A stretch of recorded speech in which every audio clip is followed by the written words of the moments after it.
મિત્રો, જય શ્રી કૃષ્ણ, જય જીનેન્દ્ર, જય માતાજી। આજે આપણે રસાયણ વિજ્ઞાનના એક નવા ટોપિક તરફ જઈ રહ્યા છીએ, માપનમાં વૈજ્ઞાનિક સંકેત અને પદ્ધતિ। મિત્રો, હું એટલું કહીશ કે આ ટોપિક તમે તમારે ખૂબ જ શાંતિથી જોવાનો છે। જે સ્કીપ મારીને જોવો છો ને એ ના જોતા। કારણ કહું છું કે આજે હું તમને અહીંયા ઘાત કઈ રીતે બને, કઈ રીતે દૂર કરાય, માઇનસ કઈ રીતે આવે, પ્લસ કઈ રીતે આવે, સમજવું બહુ જ જરૂરી છે। કારણ કે તમારા 2 વર્ષની અંદર આ ખૂબ જ મહત્ત્વનું છે। અને જો તમે એક વખત ટોપિક મિસ કર્યો, જય સિયારામ, ઘાત ફેરવતા નહીં આવડે તો શાંતિથી વિડીયો જુઓ। માપનમાં વૈજ્ઞાનિક અને સંકેત પદ્ધતિ। આપણું રસાયણ વિજ્ઞાનની અંદર છે ને ઘાતો બહુ મહત્ત્વની છે। ઘણા બધા એવા છે કે જેના મૂલ્યો બહુ મોટા છે। આપણે એવું બોલીએ કે ભાઈ 10 કરોડ, તો રસાયણ વિજ્ઞાનની અંદર એક દાખલામાં 5 કરોડ, 6 કરોડ, 50 કરોડ, 60 કરોડ આવતા હોય, અબજોમાં આવે રકમ, 23 મીંડા મૂકવાના આવે। તો હવે કેલ્ક્યુલેટર તમે વાપરો પણ એમાંય 8 જ મીંડા આવે, તો બીજું શું કરવાનું? તો રસાયણ વિજ્ઞાનની અંદર એક નવી પદ્ધતિ દાખલ કરવામાં આવી, વૈજ્ઞાનિક સંકેત પદ્ધતિ। તો એના વિશે તમને થોડું સમજાવતો જાઉં છું કે ભાઈ રસાયણ વિજ્ઞાનની અંદર, રસાયણ વિજ્ઞાનમાં ખૂબ જ મોટી સંખ્યા ધરાવતા અને અત્યંત ઓછું દળ ધરાવતા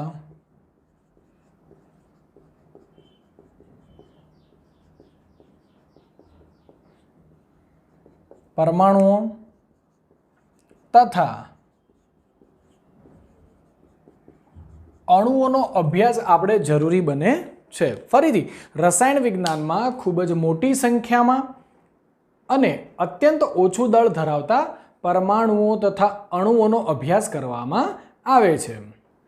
અને આ જે અણુઓનો અભ્યાસ કરવામાં આવે છે એ આપણા રસાયણ વિજ્ઞાનની અંદર થોડો મુશ્કેલ પણ બને છે।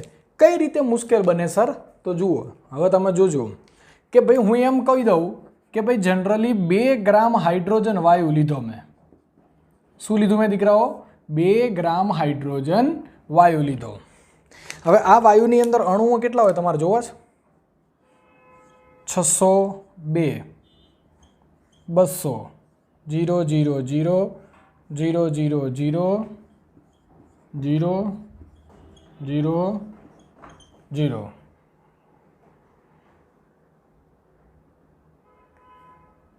0 0 0। હવે આના તમે કઈ રીતે વાંચશો? એકમ, દશક, 100, 1000, 10,000, લાખ, 10 લાખ, કરોડ, 10 કરોડ, અબજ, 10 અબજ, પછી શું કરશો? તો રસાયણ વિજ્ઞાનની અંદર તમે જુઓ તો ખરા, આટલા અણુઓ છે, આ તો કંઈ નહીં, આ તો કશું નહીં। હજી એક ઉદાહરણ આપું, અણુઓ છે, આટલી મોટી સંખ્યાની અંદર હાઇડ્રોજન, 2 ગ્રામ હાઇડ્રોજન વાયુ લઈએ ને એની અંદર આટલા અણુઓ રહેલા છે। અને બીજું એક તમને કહી દઉં કે ભાઈ હાઇડ્રોજન પરમાણુ લઈ લો, ચલો, હાઇડ્રોજન પરમાણુનું વજન। હવે સાંભળજો મિત્રો, હાઇડ્રોજન પરમાણુ તમે એક હાહીલી બે બોકાના, એમાં હાઇડ્રોજન પહેલો જ છે, તો હાઇડ્રોજનનું વજન કેટલું છે ખબર તમને? જુઓ, હાઇડ્રોજનનું પોતાનું વજન 0.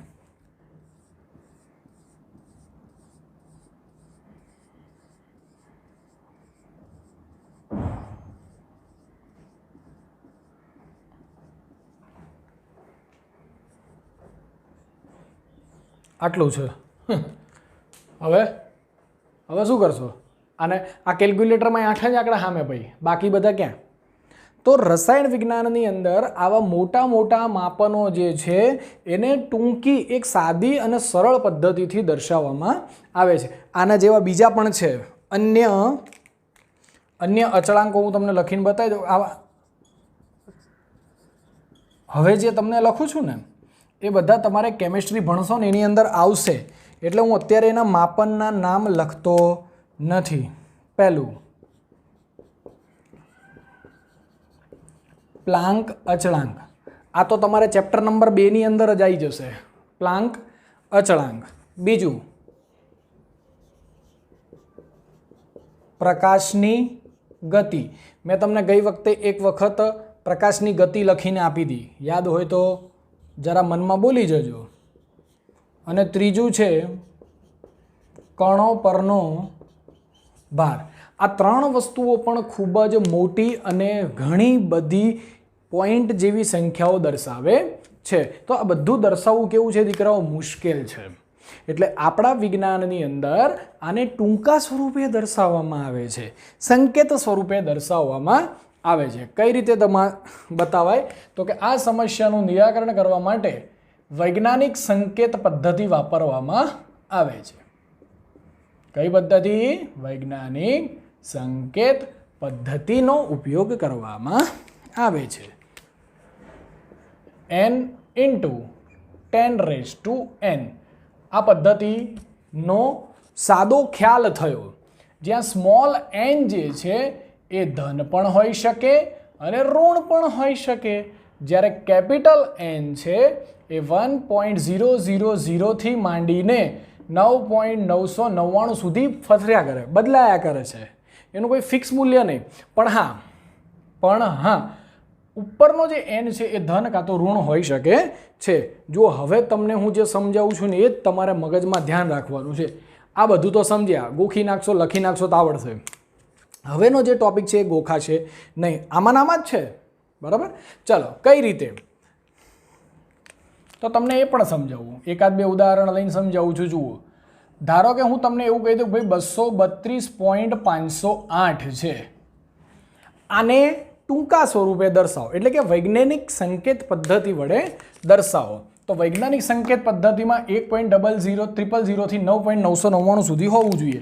એટલે આ પોઈન્ટ જે અહીંયા છે એ ક્યાં હોવો જોઈએ? પહેલી સંખ્યા પછી, એટલે કે 2.32.508. પાછળનું બધું એમને એમ, ખાલી મેં બદલ્યો કોને? પોઈન્ટને. આ પોઈન્ટ ક્યાં ગયો? અહીંયા. પોઈન્ટ ડાબી બાજુ ગયો કે જમણી બાજુ? જોજો હો, સમજજો. પોઈન્ટ કઈ બાજુ ગયો? જુઓ, આ મારો ડાબો હાથ છે, ડાબી બાજુ ગયો. જુઓ, પોઈન્ટ અહીંયા હતો, અહીંયા ગયો, એટલે ડાબી તરફ ગયો કે ના ગયો? તો ઘાત હંમેશા ધન આવશે. કેટલા પોઈન્ટ ગયો જુઓ તો જરા ચેક કરો ને. કેટલા પોઈન્ટ ગયો? અહીંયાથી અહીંયા 1 પોઈન્ટ, અહીંયાથી અહીંયા 2 પોઈન્ટ, એટલે 10ની કેટલી ઘાત આવશે? 2 ઘાત. પોઝિટિવ જ આવશે. શું કામ? કારણ કે પોઈન્ટ આપણે ડાબી બાજુ લઈ ગયા. સર જમણી બાજુ લઈ જઈએ તો? ચલો એનું પણ આપણે એક ઉદાહરણ આપી દઈએ. ચલો જમણી બાજુનું ઉદાહરણ લખું છું, 0.00016. હે, જો અહીંયા લખું છું હો, આ તમારી નોટમાં છે ને ઉપર હાંસિયો હોય ને ત્યાં લખી દેજો કે જો ઘાત ડાબી બાજુ લઈ જવામાં આવે તો ઘાત હંમેશા પ્લસ થાય. શું થાય? પ્લસ મળે. ઓકે, ચલો આ બી સમજાવું હો, પ્લસનું હજી સમજાવીશ. 2-3 ઉદાહરણ ચોપડીમાં નથી આટલું. 0.00016 જમણી બાજુ લઈ જાઓ, પહેલી સંખ્યા પછી પોઈન્ટ જોઈએ, એટલે મારે શું જોઈએ છીએ ભાઈ? 1.6. કેટલા પોઈન્ટ ખસ્યો? 1 2 3 4, એટલે 10 થયો. 10ની ઉપર શું લખવાનું? 4 ઘાત ગઈ, પણ કઈ બાજુ ગયો? સર જમણી બાજુ ગયો. જમણી બાજુ જાય તો હંમેશા શું આવશે? માઇનસ ઘાત આવશે. એટલે આ 10ની તમે જે 4 લખી એના જગ્યાએ શું આવશે? -4. ઘૂસ્યું બેજામાં? હજી 2 ઉદાહરણ જુઓ, ચોપડીમાં તમારે અહીંયા સુધી જ આપ્યું છે. હું તમને અહીંયા થોડું એક્સ્ટ્રા આપું છું, સમજજો. આપણે થોડું સમજીએ એક્સ્ટ્રા. આ નોટમાં નહીં લખો તોય ચાલશે ને, લખો તો છેલ્લે લખજો. બરાબર? ચલો, આ બધું 1-1 માર્ક્સના પ્રશ્નની અંદર પૂછાય છે. 1-1 માર્ક્સમાં, આખી થિયરી નથી પૂછાતી હોતી. ઓકે, ચલો ધારો કે તમને એવું કીધું કે ભાઈ 463 405. ચલો આટલું કીધું છે. આ રકમ મેં આપી. પોઈન્ટ કઈ બાજુ લઈ જવાનો થાય? ડાબી બાજુ. એટલે 4 પોઈન્ટ, 4 આ પોઈન્ટ ડાબી બાજુ લઈ ગયા, પાછળની રકમ એમને લખી દેવાની, એને ગુણ્યા. ચલો કઈ બાજુ લઈ ગયા? ડાબી બાજુ. કેટલા એકમ લઈ ગયા? 1 2 3 ને 4 એકમ, એટલે 10ની 4 ઘાત. પણ ડાબી બાજુ ગયા તો પ્લસ, તો અહીંયા પણ શું આવશે? પ્લસ. હજી એક ઉદાહરણ આપું, આનું નાનું બીજું એક ઉદાહરણ આપું, સાંભળજો. 4 સોરી થોડીક ઘાત તો મૂકવી પડશે ને. 42 11 3.6 ગુણ્યા 10⁻³ આપેલી છે. ચલો જોજો, હવે સમજવાનું આવ્યું. હો, સમજો. ચલો, પોઈન્ટ ક્યાં છે? અહીંયા છે.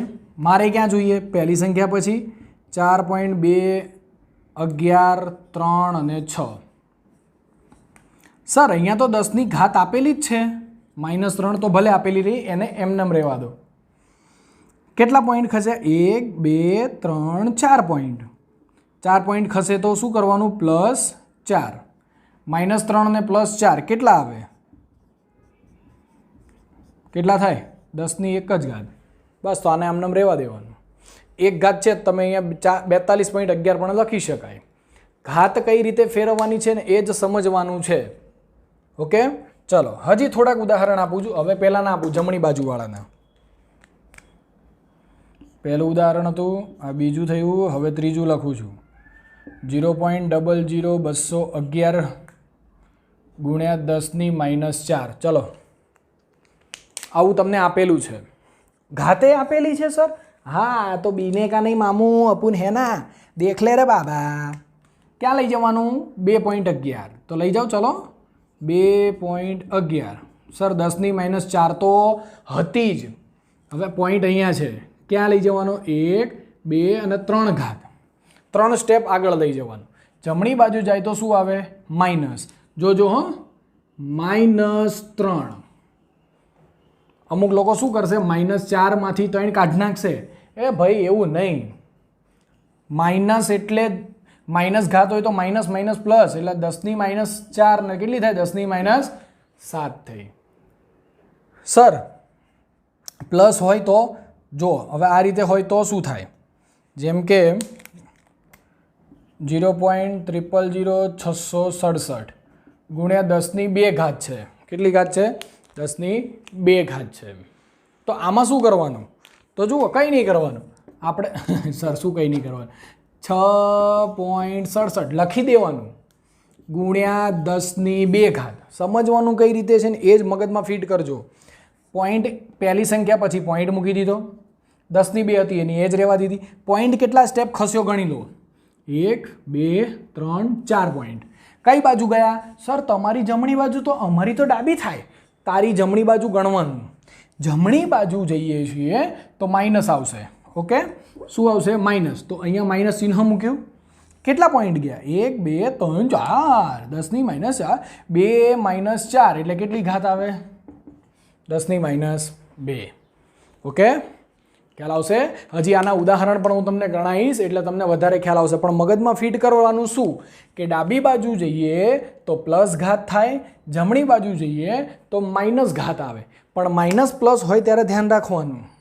ઓકે, ચલો એ આગળ જઈશું એટલે તમને ખબર પડી જશે. આ વૈજ્ઞાનિક સંકેત પદ્ધતિ પૂરી થઈ.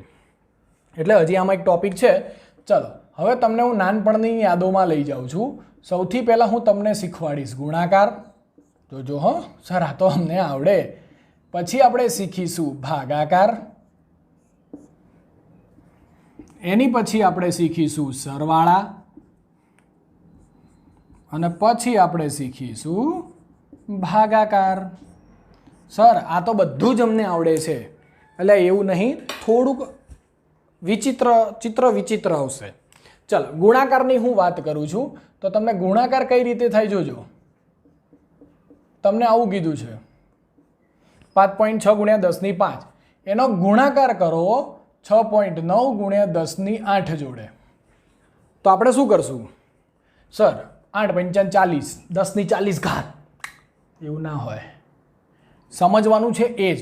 5.6 ગુણ્યા 10⁵ ગુણ્યા 6.9 ગુણ્યા 10⁸. ચલો સમજો.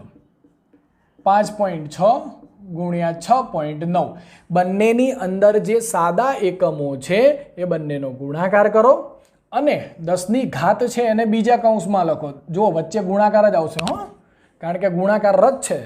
એટલે હું ગુણાકાર ન લખું તો પણ આપણે સમજવાનું કે એ ગુણાકાર. એક સ્ટેપ વધારે લખવાનું, નહીંતર દાખલો ખોટો પડે. 10ની 5 ઘાત છે, 10ની 8 ઘાત છે, તો 5 વત્તા 8 આ ઘાતનો નિયમ છે. આધાર સરખો, ઘાતનો સરવાળો. યાદ આવ્યું કાંઈ? 8મું ધોરણ. 5.6 ગુણ્યા 6.9 કેટલું થાય? તો કે સર 38.64 થશે અને 8 ને 5 10ની 13 ઘાત થઈ. જુઓ હવે તમને સાથે સાથે સમજાવતો જાઉં છું, સાંભળજો. શું જવાબ આવ્યો? 38.64 ગુણ્યા 10ની 13 ઘાત આવી. પણ સર તમે તો અહીંયા એવું કહેતા હતા કે પહેલી સંખ્યા પછી પોઈન્ટ લાવવાનો, તો લાવી દઈએ ને યાર, શું ટેન્શન લેને કા ભાઈ. ચલો 3.864 થઈ ગયું. 3.864 ગુણ્યા 10ની, હવે સમજવાનું છે કઈ બાજુ ગયા, પોઈન્ટ લઈને કઈ બાજુ ગયા? ડાબી બાજુ. તો ડાબી બાજુ ઘાતમાં શું થાય? પ્લસ. તો 10ની 13 ઘાત હતી, એમાં 1 પ્લસ કરો એટલે 10ની 14 ઘાત. આ જ વસ્તુ સમજવાની છે. ઓકે, ચાલો હવે પછી જઈએ છીએ ભાગાકાર તરફ. હવે તમને ભાગાકારમાં હું એવું કહું છું, ભાગાકાર કરો 2.7 ગુણ્યા 10ની -3 અને એને ભાગો 5.5 ગુણ્યા 10ની 4 ઘાત વડે. ચલો તો શું કરશો? બહુ ઇઝી. કઈ રીતે થશે સાંભળજો. ભાગાકાર કીધો છે ને, 2.7 ભાગ્યા 5.5. ચોપડી કરતાં હું સરળ રીતે શીખવાડું છું, સમજજો. જે અચળ સંખ્યાઓ છે એને મેં ભાગાકારમાં જ રહેવા દીધી. બંનેની વચ્ચે ગુણાકાર, તો મેં ગુણાકાર કર્યો. 10ની ઉપર કેટલી ઘાત છે? ઉપર -3. સમજો, -3. આ 4 ઉપર લઈ જઈએ તો શું થાય? 10ની 4 ઘાત છે એને ઉપર લઈ જઈએ તો શું થાય? તો સર -4 થાય. એવું તો આમાં ટીચરે શીખવાડેલું છે, છલ અમને આવડે છે. ચાલો 2.7 ભાગ્યા 5.5 આનો ભાગાકાર કરશો એટલે 0.4909 જેવું આવશે. 10ની 4 જુઓ, માઇનસ માઇનસ પ્લસ એટલે 10ની થશે -7 ઘાત. કેટલી ઘાત થઈ? 7 ઘાત. કોઈ એમ કે સર તમે કીધું તું પહેલી સંખ્યા પછી જ પોઈન્ટ. ચલો તો 4 પોઈન્ટ લખીએ. 4.909.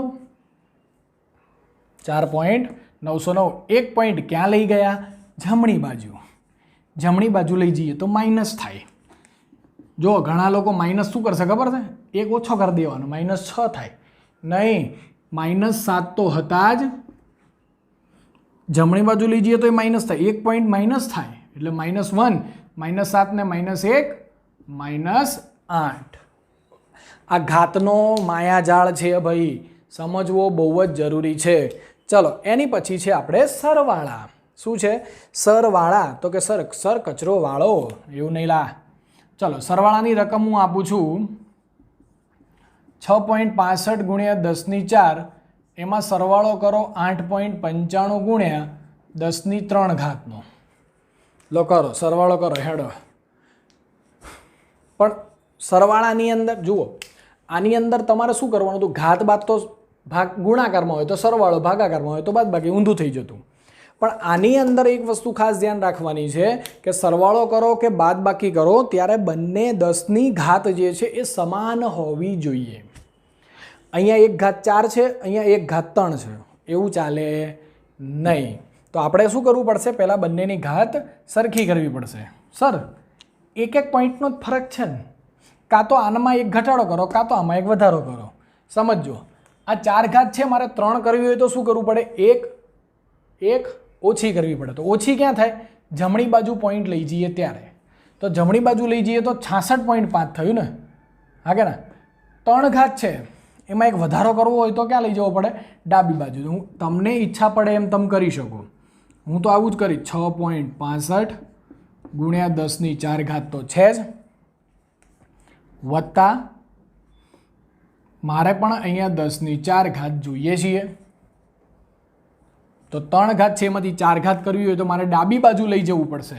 પોઈન્ટ અહીંયા છે, ડાબી બાજુ લઈ જવું તો શું થાય? 0.895 થઈ ગયું. હવે બંને ઘાત સરખી છે, બહાર કાઢ લો. 6.65 ગુણ્યા 0.895 તમારા કેલ્ક્યુલેટરની અંદર કરી દેવાનું. 6.65 વત્તા 0.895 એટલે લગભગ 7.545 આવશે. 10 કોમન નીકળી જાય, 10 ઓકે. ચલો એની પછી આવે છે ભોગાકાર. શું આવે છે? ભોગાકાર. હેડો ભોગાકાર. હું ભોગાકારમાં પણ એક રકમ આલી દઉં તમને.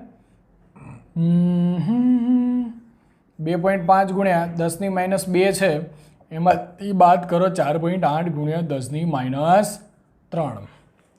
સર આમાંય ઘાત સરખી કરવાની? હા. -2 છે, એમાં -3 કરવી હોય તો શું કરવું પડે? જમણી બાજુ જવું પડે. -2 છે, જમણી બાજુ જઈએ તો -1 એટલે -3 થઈ ગયું. સર પણ મારે 3 ને 2માં કરવું હોય તો ડાબી બાજુ જવાનું. એક ઘાત શું થઈ જાય? પ્લસ થાય. સમજો કઈ રીતે? 2.5 હું આને એમ નામ રહેવા દઉં છું, માઇનસના માઇનસ રહેવા દઉં છું. 4.8 ગુણ્યા 10 - 3 છે. -3ને મારે 2માં ફેરવવી હોય તો પોઈન્ટને ડાબી બાજુ ઢસડી જવો પડે. ઢસડો ભાઈ. 0.48 થઈ ગયું ગુણ્યા 10 - 2. ઘાત સરખી થઈ ગઈ? હા. તો બહાર ઉઠાવો ને ભાઈ એને. 2.50માંથી 0.48 એટલે 2.02 જ વધશે ગુણ્યા 10 - 2 ઘાત થાય. ઓકે. તો આ ગુણાકાર અને ભાગાકાર થયા અને આ વૈજ્ઞાનિક સંકેત પદ્ધતિ થઈ. નેક્સ્ટ લેક્ચરની અંદર તમને આ વૈજ્ઞાનિક સંકેત પદ્ધતિના એક્ઝામ્પલ સમજાવીશ અને એની સાથે એક નાનો ટોપિક લઈશું. ઓકે. Thank you. જય હિન્દ, જય ભારત.